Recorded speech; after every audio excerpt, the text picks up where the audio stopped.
Cool. All right, so that makes people do that, so they know we're coming.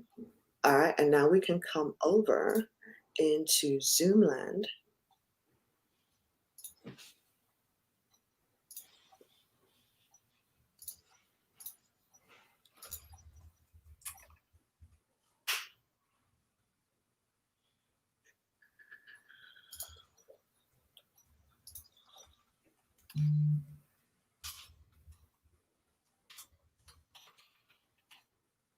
I must be in Zoom land here. Is there a beep going on? No, what you're hearing is a clock.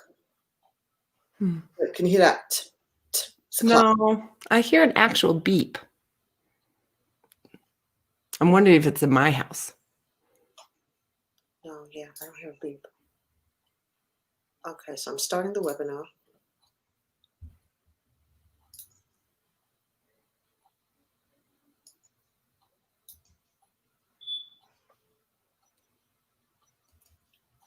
Yeah, I do hear a beep. I'm going to get rid of the clock though for right now because it is flipping loud. So we'll take out the battery.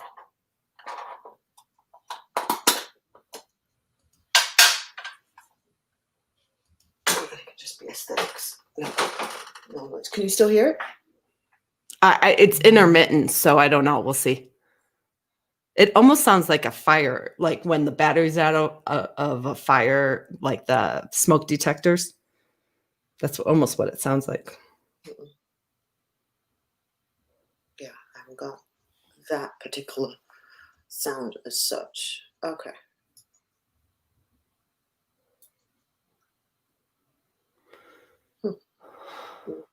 All right, so nobody's joined that yet. It's just 2 participants, which I assume is you and me in it. Hold on, I got 1 attendee. Bob. Hey, Bob. We are actually going to be going live on LinkedIn, but we wanted to make sure we kind of kept this open. Oops. Bob, hopefully can you hear me, Bob? Let me just I'm going to allow you to talk. Hey, Bob, can you hear me okay? And talking permitted. Asked on you. Okay, good. All right. Glad you can hear me. We're actually going to be doing it in StreamYard. So I'm going to keep the Zoom open so as people are coming in, I can put in the chat that we're we'll be live on LinkedIn. So on LinkedIn, people will actually be able to add comments. It'll be live on my page on LinkedIn. So as soon as it comes live, I'll be able to put the link so that everybody has it. So I'll keep this open just so that you're aware of that.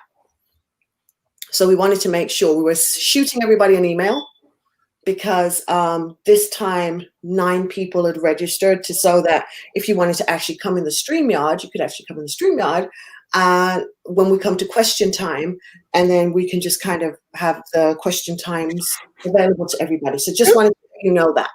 They can all hear us already. It doesn't just put up the screen. They can totally hear you. I forgot about that, Paul. Hi, everybody. I'm loving it.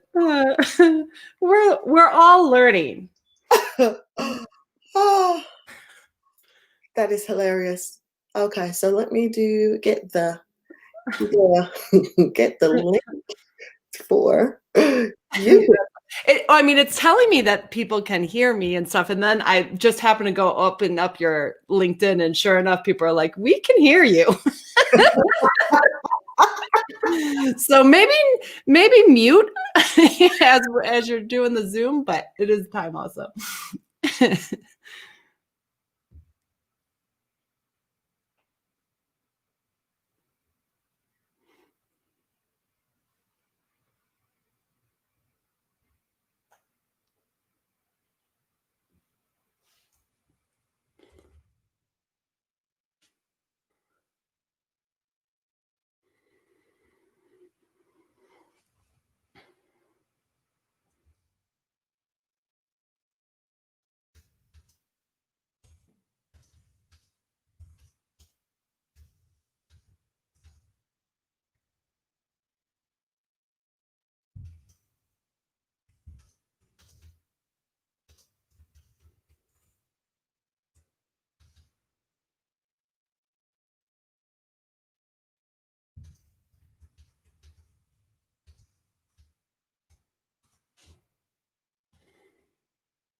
we'll be live on LinkedIn.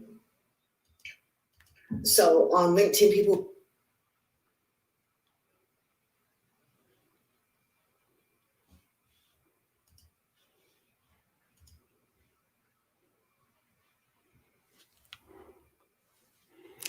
Are you ready, Lizzie? I'm ready. Let's do this. Let's do this. Okay. Let's go up and take this off. Pop this up. Hi, everybody.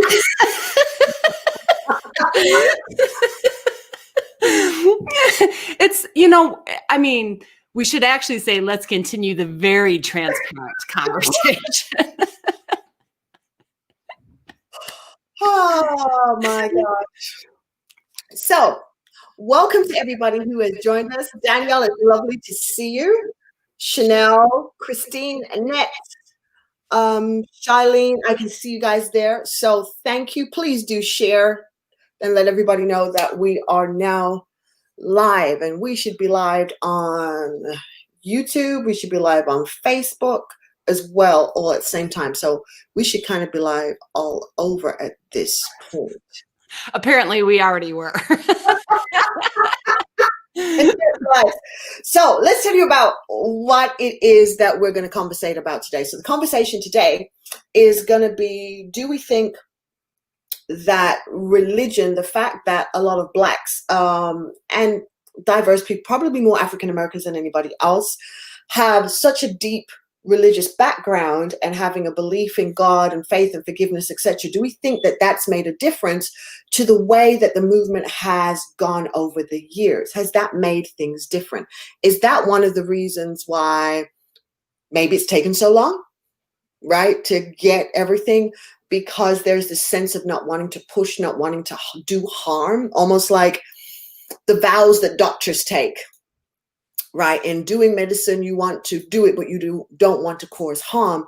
And some of the conflicts that happened between different members in the civil rights movements because of different points of view around that. So that's the topic of conversation. Did belief have something to do with where we are today and how we're still reacting? Okay, so that's conversation. But for those of you who don't know us, have never been or joined us for Let's Continue the Conversation, let's introduce ourselves, and I'm going to let Trish do that and tell you about kind of our vision behind this and why this is going on and why we have sought now to be live on LinkedIn with this particular stuff. Okay, there you go, Trish.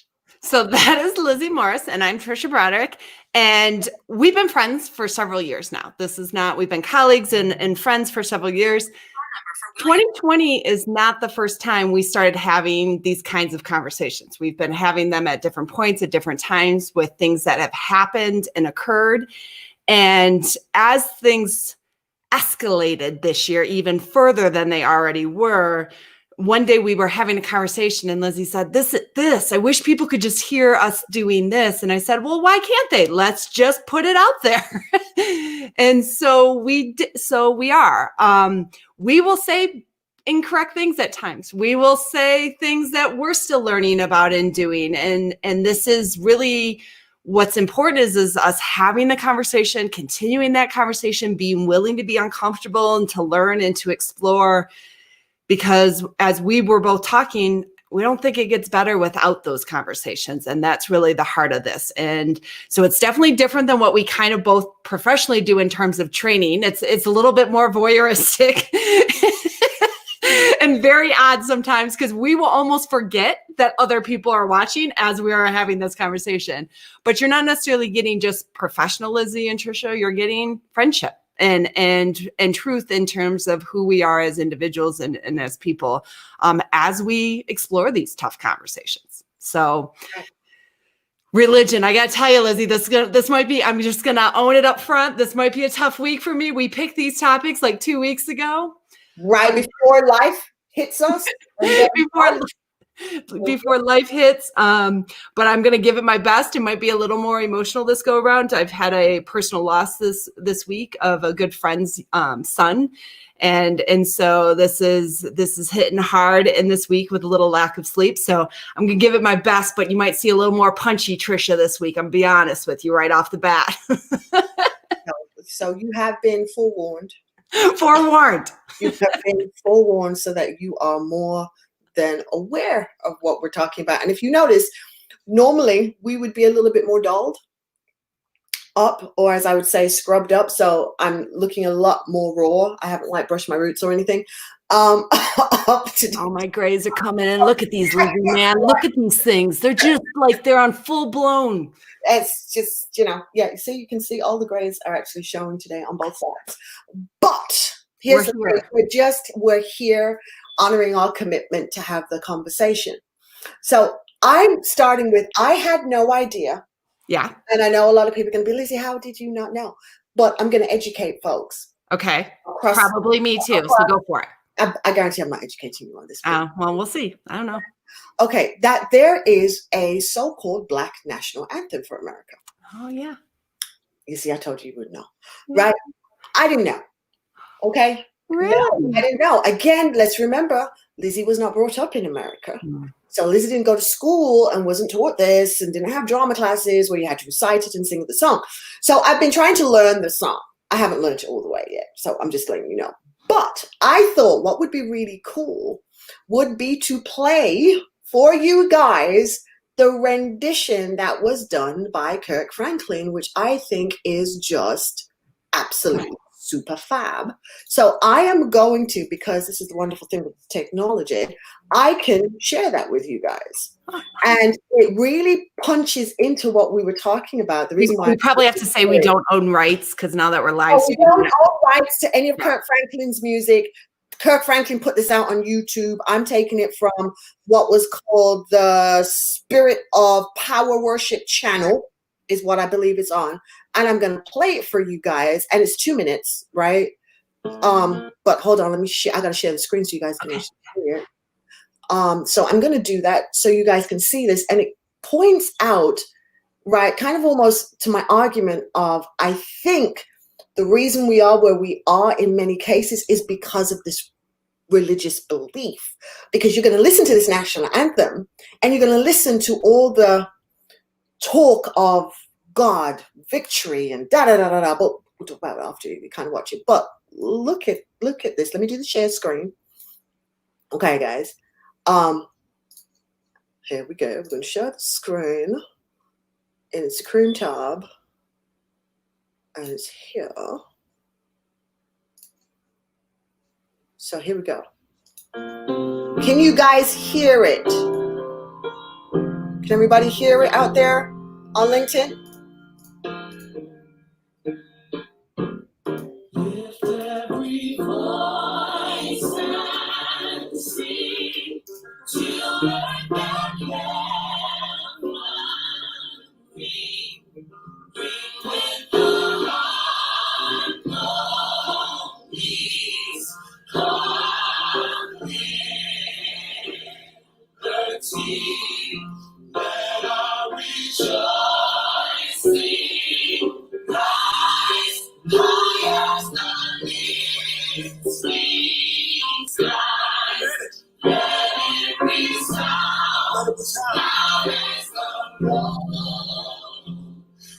sea. I like this part right there. Sing a song full of the faith that the dark past has taught us. Sing a song full of the hope that the present has brought us. Facing the rising sun of the day begun. Let us march on till victory is won. Let me add something to it.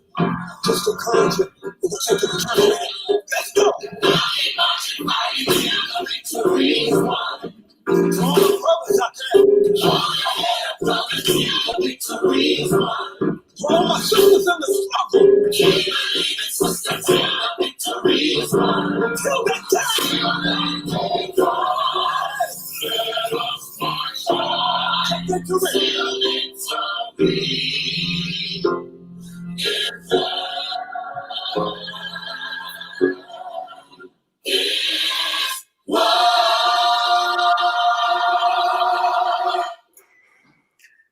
So, classic, like, listen to those lyrics, right? I've never seen that video before. Right? You listen to those lyrics, and when I listen to it, I'm like, what? That's the national anthem? That's a gospel song. That's not a national anthem, as far as I was concerned, right? When I heard it, but okay, hold on, I've got to find I this. think it's still playing in the background. Yeah, there we go. Let me get rid of it. But I'm like, what? That's a national anthem? It's a gospel song. But listen to how, and I listened to lots of different ones. After I saw his, I looked for Aretha Franklin's, I looked for Whitney Houston's, I looked for Howard University's, and it still reeks, right? And please don't be offended when I use that particular phrase, but it reeks of church. Okay, and this is the anthem. That was written back in. Well, let me be clear for a second. It reeks of Black people church. That is not the kind of church I grew up in. I'm just going to be clear about this for a second. Okay. So that's what it is, right? So it carries the culture that is very much associated with who we are, because it's very rare. And I was having a conversation with actually Devon about this, that it's really rare that you, at that time, especially when the movement was going in the 60s and etc., for any Black to have suggested they didn't believe in God, or to have, because it's a whole community thing. But do you know what I mean? It's kind of a part. We've got to have faith. We've got to believe it's going to get better. When you look at Negro spirituals, right, that were in the middle of slavery, they were still disguised and blended in with a belief of God is talking to me and God is going to bring us out. And there are sets of beliefs across kind of, like, I'd say, Black populace that believe the reason why we have suffered so badly and we are suffering so badly is because we're under a religious curse, right? That they date back to the story around Noah and his sons, and so there's different things of we're descendants from Ham, we're possibly descendants from Shem. So there's all these different things, and if you listen to some even Jewish leaders out of actually Jerusalem, have started to claim Blacks back because they're saying you are descendants from this particular line of a Jewish tribe. And so it's time for you to come home and not have to suffer anymore. So one of my sons is very much into this. So he's been sending me a lot of media stuff around it. And I've been reading and, kind of watching. So when I look at that, I say, wow, is that the reason why when we are hit, punched down, we still keep coming back, and you still have so many of the leaders, or let's say public leadership of the Black men, the Jesse's. I mean, look at Jesse. What's his last name? Jackson. Thank you, Jackson, right? Jesse Jackson is what? He's a preacher. Al Sharpton. Martin Luther King was a preacher. Malcolm X was a preacher too. He might have been a preacher of a different faith, but it was still a faith, right? That was still God-based. Louis Kahn. They're all, a lot of the leaders who are up front, a church, and a lot of the movements that have been made and financed have been financed through the church movement in the Black population. And it gets manipulated because a lot of times when politicians want to get voted in, where do they go visit? The Black churches. Because if the pastor has endorsed them and the congregation come, there's a whole bunch of votes, because a lot of our churches are huge. Because it's such a part of the makeup of kind of who we are, that spiritual side, right? And there's those who over the years have bucked against it and have said, well, okay, we have received a white man's religion. So some people see it that way.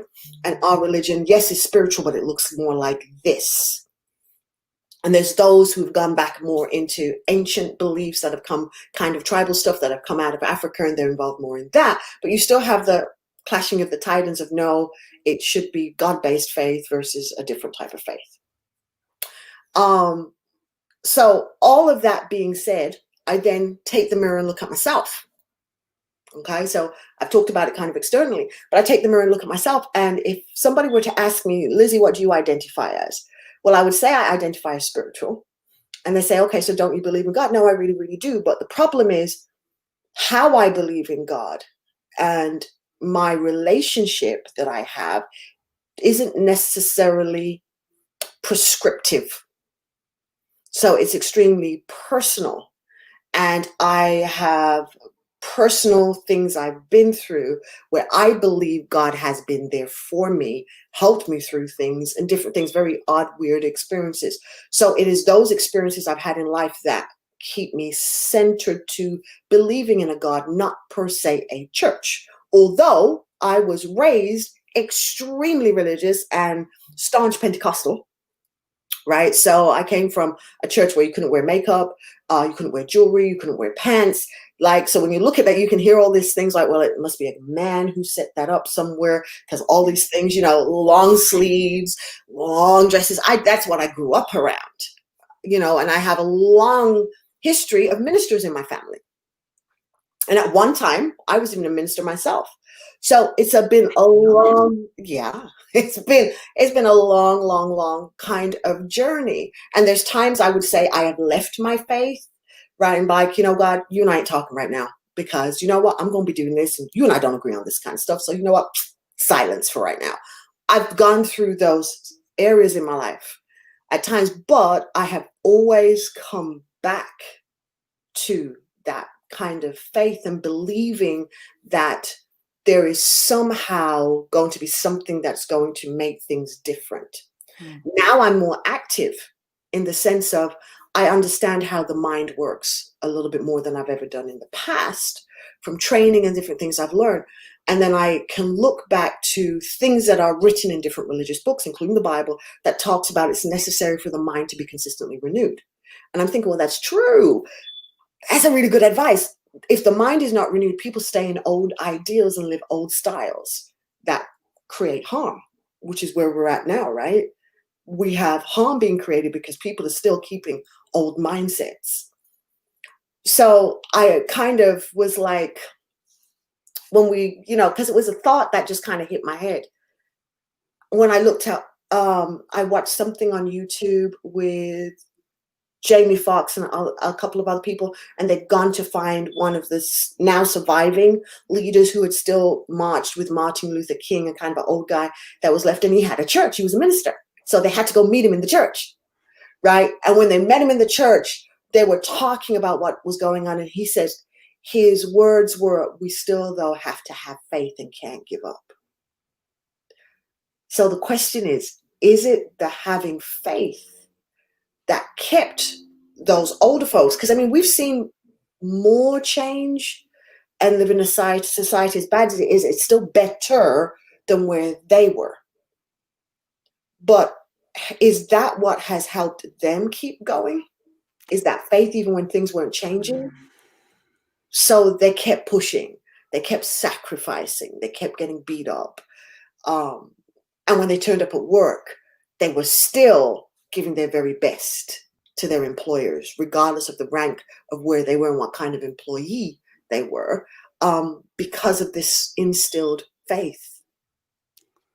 You know, so it's interesting because I've got a ton. I mean,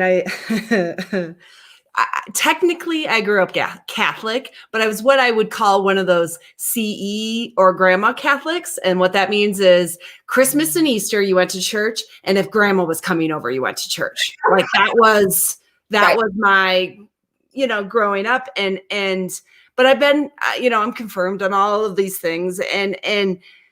But if you ask me today, I will say I'm agnostic. If you really push me, I will say I'm atheist instead of actually going to a religion. And part of it is because like I'm hearing your story and I'm hearing and I've heard in these elements, I never got a feeling of hope from a church, and not any churches I went to. Okay. I never got feelings of hope. I always got feelings of control. You're not allowed to do this. You're not allowed to do this. We think this is a sin. We think this is a sin. And just things that I adamantly just didn't agree with. And so I never saw growing up church as hope or like something I could rely on in times of tragedy or things like this. I always saw as control. And in fact, I have family members that I borderline say they are in a cult, like to the point that it's so much control, like even hearing you like long dresses and no makeup. And it's just, for what reason, right? Like it's all based on kind of, as you said, these like old mindsets and these old beliefs and things. But my problem I usually have with it is the strength to fight, like, even if I don't judge that there was once a belief for that mindset and that rule made sense, does the rule still make sense today? But people are so afraid of breaking that, being not in that tribe, right? Like how our minds work of we want to be in the in group, not in the out group. And we identify as this is the in group. So I'm going to hold on to this belief, even though so many people are experiencing these things. And so it's interesting to me to listen, because you have the focus on this is what gave me strength, that things will improve. And when in the moments, my deepest, darkest moments, when my son died, that is not my place and source of strength that got me through that. That was in fact, that is what tipped me further the opposite way. Every time someone said your son died with sin, and I'm like, well, I will come through the screen right at you, of these individuals.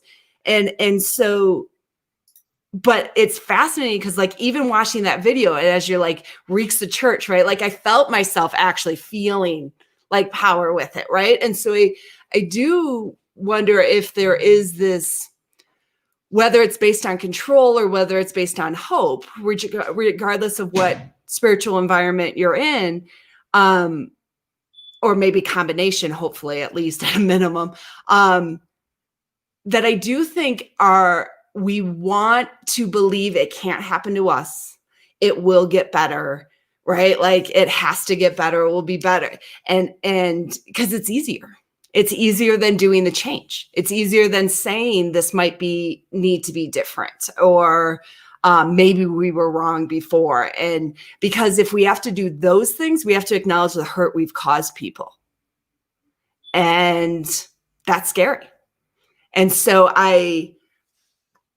it's fascinating to me because I've been looking at churches in some ways of going the opposite direction of what you just highlighted, in terms of people don't want to admit the change because it will mean acknowledging some things that might not have been so good for a long time.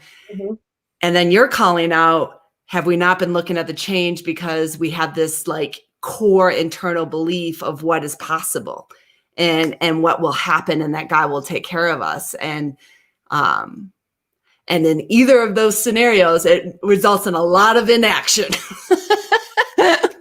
which is just super depressing.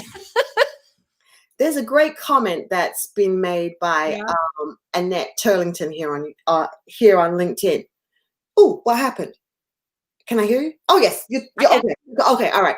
It says, I think you are convoluting a few things, but maybe I'm misunderstanding. Lift Every Voice is not an anthem to some or all Black people, while religion has been a foundation for many Black Americans.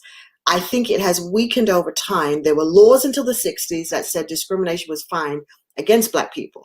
Faith was the only thing some had to get through an unfair world. Absolutely. I don't think many churches said submit to racism. The churches I know encourage you to persevere and have faith that you break down the barriers. There was no message for me to wait on God to make things happen. I agree that I think, and yes, I'm kind of guessing at Annette's age when I'm looking at a picture. I don't dangerous girl, dangerous. I'm stepping dangerous turf. But I don't think there was. If I think about the 60s and 70s, although I wasn't there during that time due to my age, right? But when I'm watching and reading things, I don't think the message ever said, suffer racism. I think the message always said, fight it. but the power to fight it and the power to keep going, even when it didn't seem like anything was changing, was coming from the faith that they believed. Like, so if I quote a scripture, no weapon formed against you will prosper, right? It's a classic hold on scripture that a lot of people hold on to.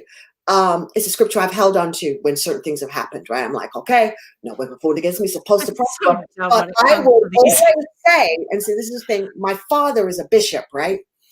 And we have this discussion. I say, okay, it said no weapon formed against you, but it didn't say you weren't going to hurt. It just said you weren't going to kill you, but it doesn't mean I'm not going to be bleeding half to death, right? So right now I'm feeling like I'm bleeding half to death here.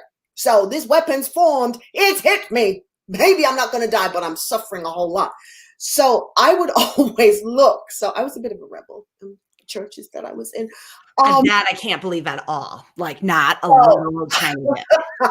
I would take a lot of the things that were said and I'd kind of say, okay, I get it, but for today, how is that relevant? And what is the relevancy that makes this real to me now? And so if I take a thing that we quote a lot, right, the 23rd Psalm, which is kind of quoted across churches and across religions and different things, right? Different sects, because there's just so many sects that are out there. When there's as a classic, and people will rejoice about this, right? And you'll get into a whole praise dance if somebody preaches this real good about how he prepares a table for you in the midst of your enemies.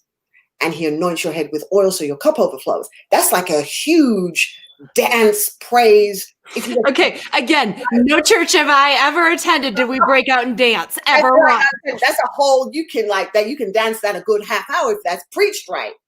And given the concept. Not once did we ever break out and dance at a Catholic church. I'm just telling you right now. But that's what I'm saying. There's a joy in the concept of knowing, although I am suffering, I'm suffering with a purpose, and my purpose is not ignored.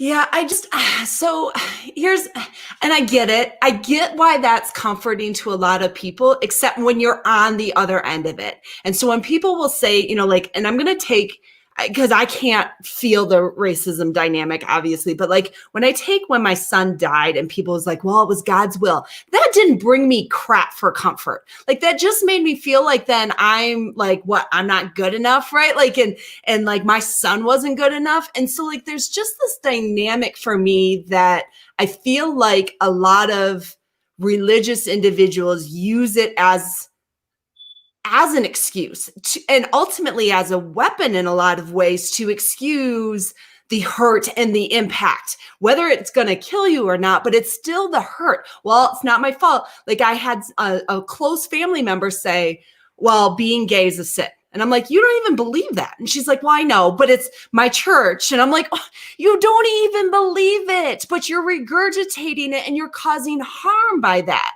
Mm-hmm. But it makes her feel like she's in the in crowd, right? Like she's in the group and she can compartmentalize it. Well, others can't compartmentalize it. And when they hear this, and I've seen it so many times where it's like, well, I can't even quote the scripture by any means. I'm so not educated in this area. But like when I hear people say things along those lines, well, then it's not my fault if this hurts you. That's on you, right? Because no weapon can hurt. And it's like, no. Like, that's not, and everybody interprets these scriptures, they interpret these passages however they need to justify their behavior that causes harm to people. And I just, because they cherry pick, they don't go through and like, there are other things in there that they totally ignore. And that's obviously, that's crazy. Well, why is that one now crazy, but this one's still legit? And I just, it really drives me bonkers because Donald Trump holding up a Bible did not make him religious. Like, that's not.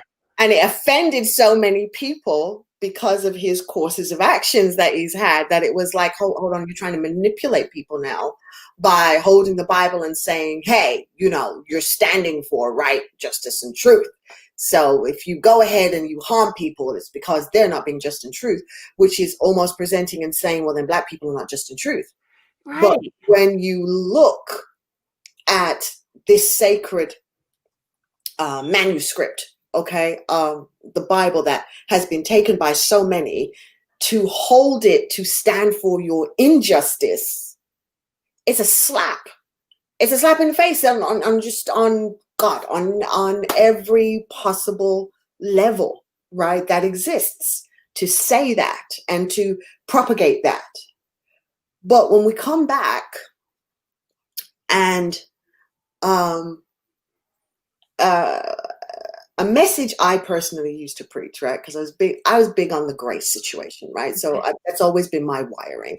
I've always been on, none of us are perfect, so let's not preach a perfection.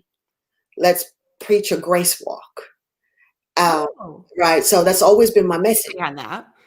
Because the concept to me is, and even when you bring in, my whole thing about inspecting and adapting is, okay, you get this far, you're going to fall over, you're going to stumble, but you keep the goal in mind. So there's a scripture a lot of Christians quote, and for me, it's a favorite, that I press towards the mark of the high calling that is in Christ for me. So I am going to pursue my purpose no matter what, regardless of what I tumble on, as I am pursuing my purpose, because I know inside of my God, he has a place that I'm supposed to hit. I'm going to keep pressing for it. But as I'm hitting it, I'm going to screw up. I'm going to mess up. And when I screw up and mess up, hey, told you I was going to screw up and mess up.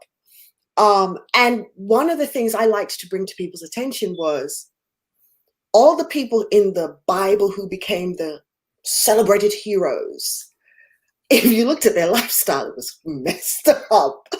Just so messed up, right? So it was like God went looking for people who had the most messed up lives to prove, hey, check, I can help out somebody like this. So if I can help them, you're easy. But that's not necessarily a message that I ever felt that people were giving people. Instead, it was consistently a message of, you do bad, you're so bad, hellfire, you're going to burn. You're going to burn, right? Like, you're not perfect, Control. Like, for me, that's the control. And like, what are you talking about here? How can you ever be this perfect character when you are filled with so many flaws? So how about hold your hand up and say, flawed character over here, help, flawed. But I still have a desire and I still have a hope of being a better person. Yeah. And I mean, and I know I'm kind of like on the other extreme side of it. And I want to be clear though, I'm not fully anti-church and religion. I love that there are multiple religions. I actually love that dynamic. And I do think that there are a lot of churches that are out there that are advocating for grace and advocating for compassion and humanity for people. It's just not the majority. And my hard problem is in a lot of cases is the hypocrisy I see with it, that, for the ones that are sending, like, just looking for hope and trying to make sense out of craziness and struggles. I love that, but I also feel like we're taking advantage of those individuals because we're like, well, if it will work out, God will make it work out. It's like, that's not fair. It was God's will. You're right. Like, that's just not, I can't get behind that. And then I see so much hypocrisy in others where it's like, I'm super religious and I go every Sunday and I care about people, but you are not allowed to have this marriage, or you can't deal with police brutality or injustices in the justice system, financials or banking. And the self-servingness, the in-tribe of whatever their specific culture, church or beliefs are, is really, really hard for me because I think it's similar to the sense of, for me, is I liked where you started with it, spiritual. I am completely down for people being spiritual. I have a very hard time with people being religious. And my line for that, and again, I'm probably going to get hate mail on that, but messages on that. But like, my line for that is I think the spiritual is where it really comes for the comfort, the hope, the calmness, the peace, the centering of yourself, and you can achieve that in many different religions. You can achieve that outside of religions. You can achieve that in many different ways. Religions for me start to get that tribal dynamic that, if with power, can be damaging for a lot of people. And I've seen it over and over again, and it makes me super, super sad when people are honestly blindly following sometimes, even though they don't believe that, and going, well, but this is what my church says, and so I have to vote this way, or I have to believe this way, or it's and ultimately it's counter to the very spiritual thing that they're saying they're going after. Yeah, I think for a lot of people, there is a dynamic between I've only ever had religion, but I've never had relationship.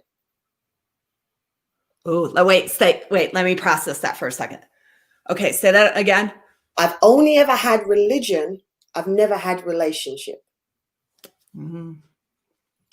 If you meet people who have built a relationship with God for themselves, they never sound religious.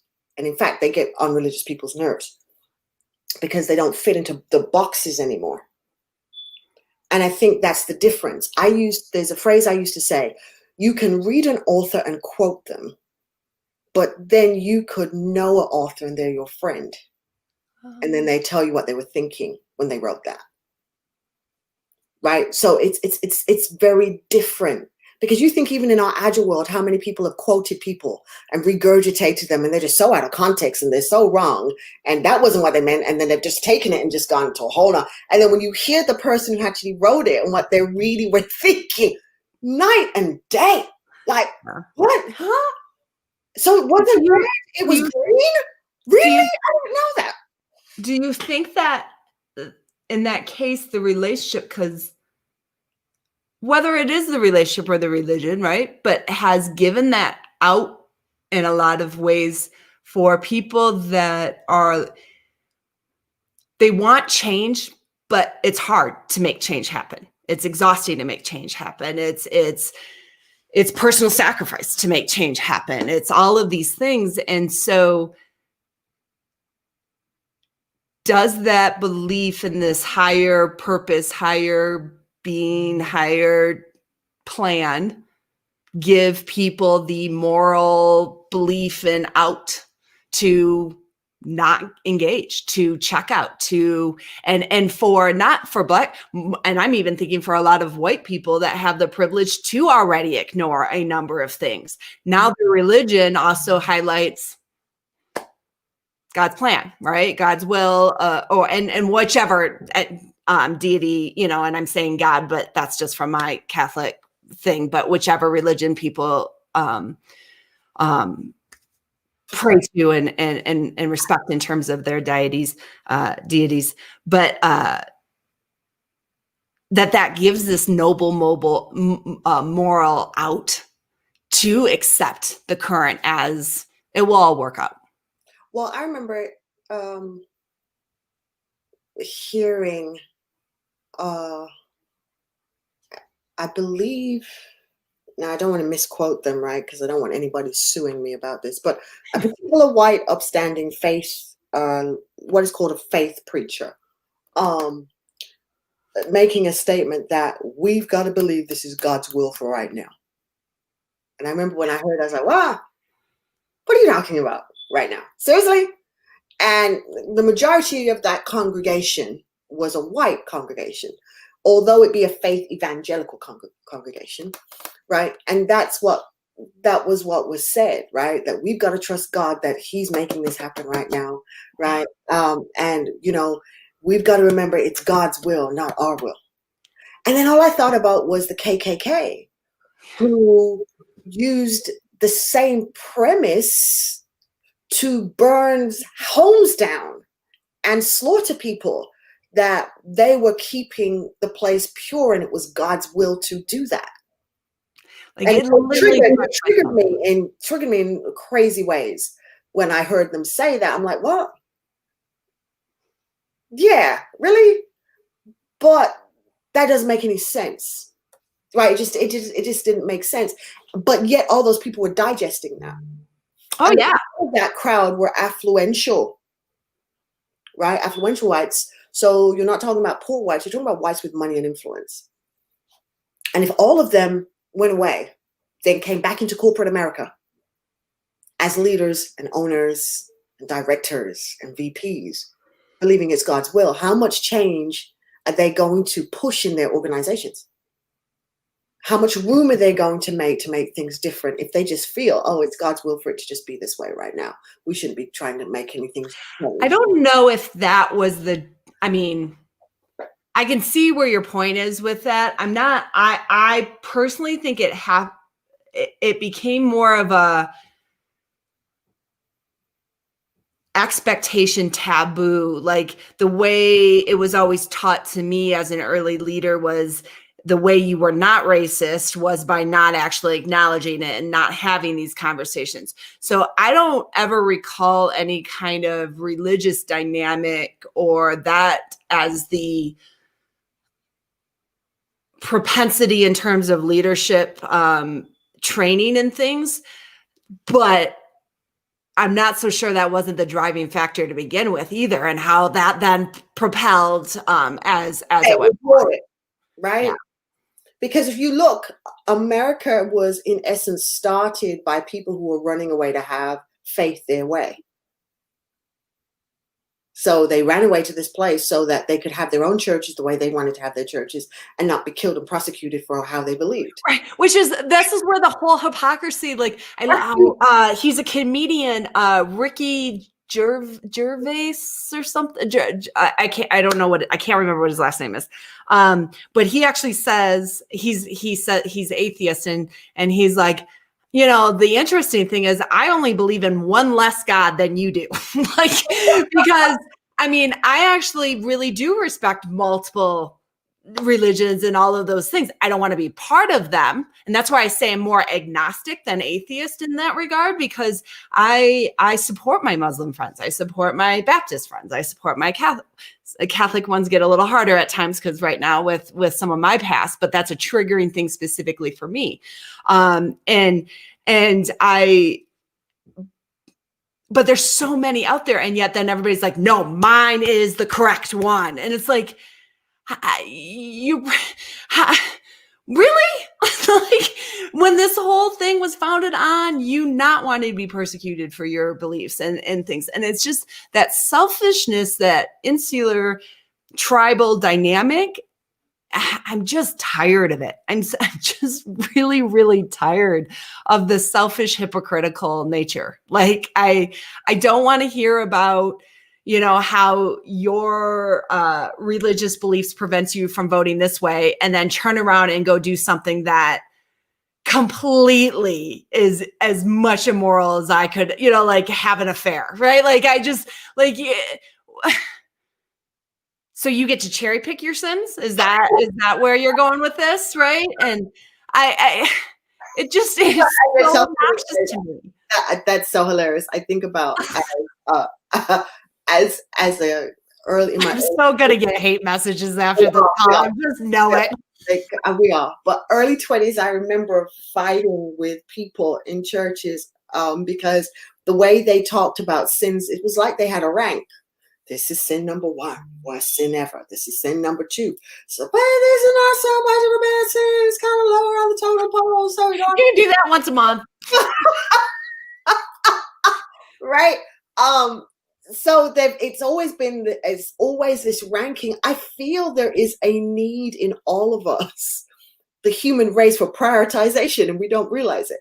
Well, it's also another dynamic of just acknowledging and recognizing growth and change, right? Like, and again, I can speak to this within the Catholic Church of, you know, anti any kind of like in vitro fertilization for women. It's God's will of whether or not you're going to have children. And it's always the woman that has 8 children that has the audacity to say that to a woman that has been struggling for years to try and have a baby. Like, no, you don't get, like, that's not okay. And I I can see why when we didn't have alternatives, we didn't have technology, we didn't have the abilities to, and the advancements in science, that maybe that was the only comforting answer at that time, was it's God's will, and it's not, and that was the way of not reflecting on you, right? As a female, or as a woman, as a mother. But it never, I tell you right now, no one who ever told me after my son died that it was God's will made me go, oh yes, I'll stop blaming myself. I'll stop feeling like a horror, right? Like it didn't do that. And so like the dynamic of hoping and then sitting out and then acting like it's not your problem because you're just following this and this is what everybody else says. Mm-hmm. Makes me really sad for the human race, right? Like we know better. There's more science, there's more education, there's brain science of how people think and dynamics. And it does make me end up feeling, I think there was a comment earlier that, you know, I do end up kind of, and maybe this is the really, you know, cynical side of me is like, it's just money for some of these churches, not all. But for some of them, yes. I mean, you literally had flooding in areas in Texas and huge mega churches not opening their doors to people who needed someplace to go. Yeah, but it's just, it's crazy. It's crazy. Don't let me not get started because you're triggering me on too many things. You did this to me last time, so boom. Partied on big religion and money, and you know the manipulation around the dynamics of the manipulation, the money, and all of those things. I think goes to your point at the beginning of how much has that factored into people accepting the status quo of it's not like it was pre the 60, you know, like everybody and just bury our heads in the sand and not actually address the issues all this time. And I think a lot of people got beaten up who became more militant, even by their own communities. So if you think, when you look at the Black Panther movement, right, that did real good for their communities. I mean, they were making sure kids were eating. They were making sure that people who didn't have husbands or whatever were taken care of. They had food. Kids were being educated. They were taking care of the community, right? They're like, okay, nobody's going to look after us. Let's look after ourselves. But the minute that was polarized, oh, but they've got guns too. They're militant. They're so black, into blackness. We need to get rid of them, break them apart, right? Do you think it was the militant? Like, we're going to open up a whole new can. Maybe this is a different topic because I don't know if I really think that it was the militant dynamic versus they were making a big enough impact and a difference. And then the narrative came of they're too black, like they had their guns and all of the, like, I don't know if it was the militant. Exactly. I don't think it was the militancy why they were hit down. I think it was the fact they were empowering the Black communities again, and that was the danger. Well, and that's the BLM dynamic, right? Right. So it was like, yeah, don't empower them like that. Don't educate. Oh gosh, they're trying to fix things we tried to create problems around, right? So getting people off drugs and all the kinds of things they were doing to enable and put the society, the Black society, back together within communities. That, I think that was the danger why then the messaging was they have guns. Oh, aren't you frightened if Black people have guns? Do you know what they could do to you if they have guns? Which is, I mean, I actually feel, and I'm sure somebody has done this, I feel like we could play reels of things that were said by religious people as well as by just general things towards like Black Panthers and things, and literally verbatim hear them exactly the same almost today. There was, and I will do this, I think I'll do this for our next one. There was a reel I listened to by James Baldwin, interview that he did with, oh God, I want to say the man's name was James, but I can't remember who is that, and I'll have to find it because it's going to bug me, right? But I listened to get a text at like 2 a.m. He did this interview on TV, and I think it was awesome that he was hosted on the show to do this interview, right? And it was like everything he talked about was still bloody relevant right now. And I want to say he did it about maybe even 30, 40 years ago. I That interview. And the interviewer said something that was so mind-blowing to me. He said, it's as if white America has a racism against blacks that's different from any racism against any other nationality. And I thought that was so boom, kind of like, that's what blacks have been trying to tell everybody, that it's a total different. So it's like when people kind of say, well, why does it always have to be about the blacks? Why aren't we talking also about all the other races? And I think that pointed 40 flipping years ago to say there's just something that's innately there that's so venomous against this set of people more than it's extremely venomous against the others. Yeah, we can't stand them, but this lot, we'll join with you to hurt this lot, kind of thing. And Baldwin gave some answers, like his opinion on it. And he said it was deeply rooted in psychological, kind of almost DNA level, that they know what they did. And so the concept of making yourself feel better is you have to justify it. Okay. Exactly. Is to justify it because of that guilt. I can't deal with the guilt. Well, did you see the video? See, I'm doing something like as if we're just friends and talking on this. So I'm going to go ahead with it and forgot that everybody was watching in. The Elijah, you know how I've been tracking the Elijah McClain case, right. And it, like, cause that one just, I mean, all of them hit me, but this one really hits me like on deeper, many fronts. And the same police department, I do give respect to the new chief, because she is releasing these things. She is being transparent about it. One of the cops hogtied a female that had been in a fight or something and was being arrested or whatnot, hogtied her in the back seat. She fell in the back seat, fell face forward, and was like, you're hogtied. You're not moving, right? 21 minutes as he drove with her like that. And at one point, and it made me think of it just as you were saying this, is like at one point she actually called a master trying to beg for him to help her. And I don't know how anybody doesn't see that, hear that, to go, this is how deep rooted this is. Mm-hmm. This is how deep that at that point she is willing to call. I mean, she was being respectful. I mean, I'm sure she wasn't being respectful before. I don't care. Even in things, she's like, officer, please, officer. But she got to such a point that she called a master. And I felt every part of me just go, that is what we keep perpetuating, that we have ultimate control, ultimate power, ultimate, right? And I just, for me, being the agnostic individual that I am, I want to respect religions as long as they're not trying to control or hurt civil rights and people's rights.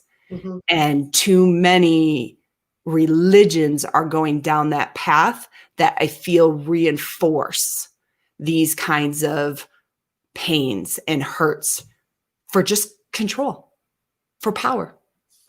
And to get off on it, right? As I can't support that. We seem to need to be above another human for us to feel validated. But I could watch a clip like that video all day long and actually feel something, right? And so it's not an anti-everything. But is the message more on the hope and the support, or is the message more on the control? And that for me is where my line is starting to go. But I thank you again, as always, with each of these conversations, because it never occurred to me. I've been focused on the control part, holding back people. I never really thought about the hope part actually holding people back too, because it will all just work out. Yeah, I mean, I grew up with a grandmother and grandfather who, when they talked about plans, they'd say, well, God willing, we'll see you next week. It got to a point where it used to irritate me. I'm like, God willing. So what? You can't make a choice. So are you wanting to see me next week? Or are you not? God, I don't have anything to do with that, really. Like, make a choice. Are you coming? Well, God willing. We did the thing that we said we were going to stop doing. We get so engrossed in these conversations that we didn't open it up for any questions or anything. So yeah, we did that again. I have what I did. I hope it came across to you guys. Okay. Did it come across? Okay. I have just put the StreamYard link into the LinkedIn Live so that people could actually pop in, and so people could see you now. That just kind of like we could answer some questions, kind of in a face-to-face way. If any of you want to do that, do that. But I'm going to read some of the stuff that's here because I think it's kind of cool. I'm just noting the time though, so we're respectful of people's time too. Yes. So we have got Charlene agreed with you and said, you are right, Tricia. It's a business. Earlier on, she said that. She also made a comment then, our feelings are hurt when they disappoint us. It's a scam. Stop investing in non-perfect humans. That goes to what we're talking about, the thing really about the whole church stuff that goes on. I'm just looking to see if anybody else has made any comments. We're going to give you like literally 5 minutes if there's any questions that anybody wants to ask.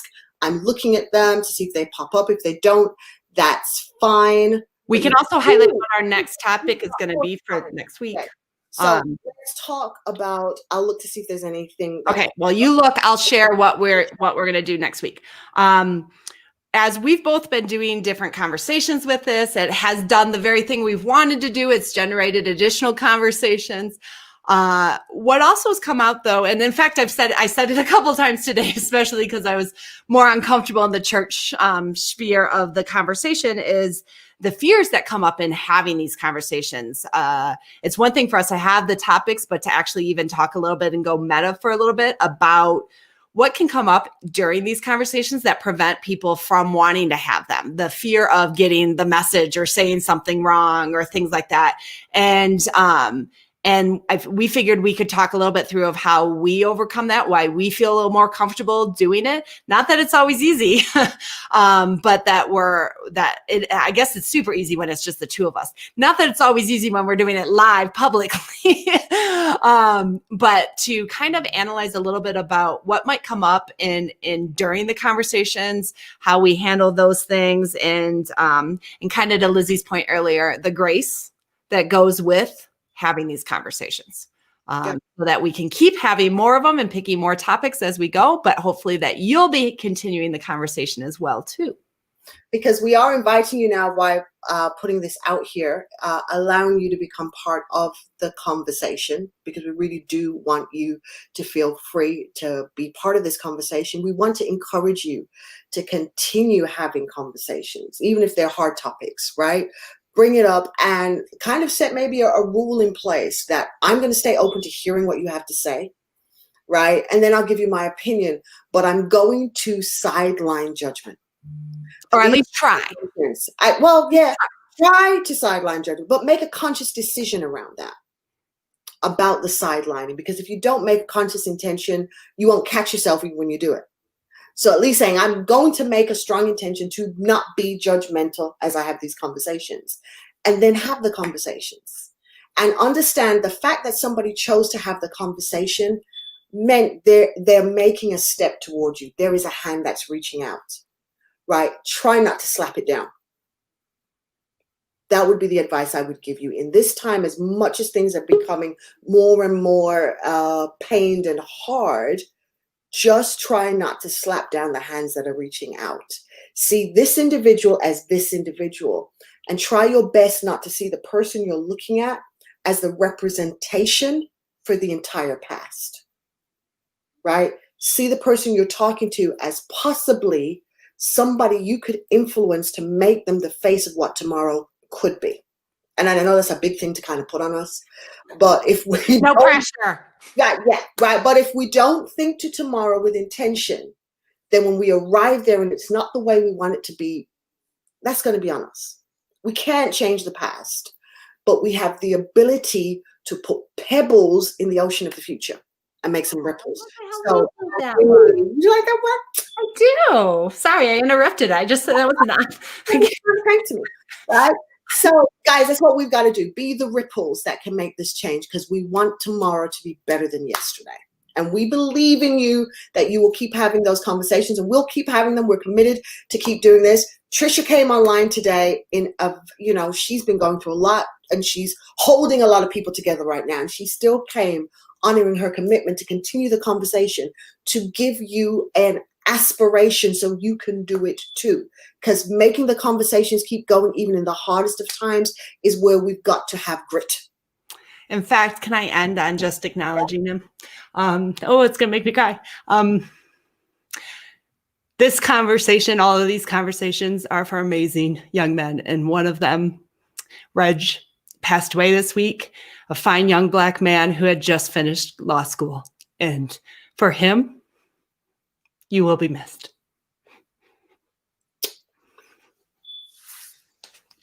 So Love guys, you always, Lily. So much. Take care, and keep strong. Right? Thinking of you. Send you good wishes. Everybody, thank you so much for tuning in, and have a great rest of the week and a weekend as things go on. And tell people we will be here every 2 weeks on a Thursday. All right? Right here live for you to join us as we continue the conversation. Take care, everybody. Bye-bye.